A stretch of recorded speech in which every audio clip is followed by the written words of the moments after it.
உங்க ஸ்மார்ட் போனோட ஸ்கிரீனை டச் பண்ணோடனே அது ரியாக்ட் ஆகும். ஆனா இதுவே ஏதாச்சும் ஒரு ஸ்டிக் வச்சோ இல்ல பென் வச்சோ தள்ளும் போது உங்க ஸ்கிரீன்ல எந்த ஒரு சேஞ்சுமே இருக்காது. இது எதனாலன்னு உங்களுக்கு தெரியுமா? பொதுவா இப்ப நம்ம யூஸ் பண்ற எல்லா ஸ்மார்ட் போன்ஸ்லயும் கெபாசிட்டிவ் டச் ஸ்கிரீனை தான் யூஸ் பண்ணுவாங்க. இந்த கெபாசிட்டிவ் டச் ஸ்கிரீனோட சர்ஃபேஸ்ல ஒரு இன்விசிபிள் எலக்ட்ரிக் ஃபீல்டை வந்து வச்சிருப்பாங்க. நார்மலா நம்ம உடம்பு மின்சாரத்தை கடத்தக்கூடிய தன்மை உள்ளது. நீங்க உங்க போனோட ஸ்கிரீனை தொடும்போது உங்க உடம்புல இருந்து கொஞ்சமான எலக்ட்ரிக்கல் சார்ஜ் உங்களோட விரல் மூலமா உங்களோட ஸ்கிரீனுக்கு போய் சேரும்.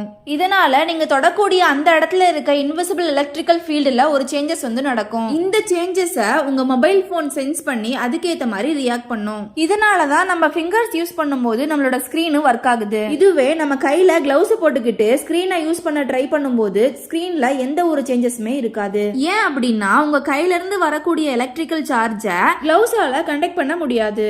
ஆனா டச் ஸ்கிரீனை யூஸ் பண்றதுக்காகவே மின்சாரத்தை கடத்தக்கூடிய மெட்டீரியல்ஸை யூஸ் பண்ணி ஸ்பெஷலா வடிவமைக்கப்பட்ட கிளவுஸை பயன்படுத்தி உங்களோட ஸ்கிரீனை டச் பண்ணும்போது உங்க ஸ்கிரீன் ஒர்க் ஆகும். இந்த தகவல் உங்களுக்கு இப்பதான் தெரியுது அப்படின்னா இந்த வீடியோக்கு ஒரு லைக் போடுங்க. இந்த வீடியோ உங்களுக்கு பிடிச்சிருந்ததுன்னா நம்ம சேனலை சப்ஸ்கிரைப் பண்ணி சப்போர்ட் பண்ணுங்க. தேங்க்யூ.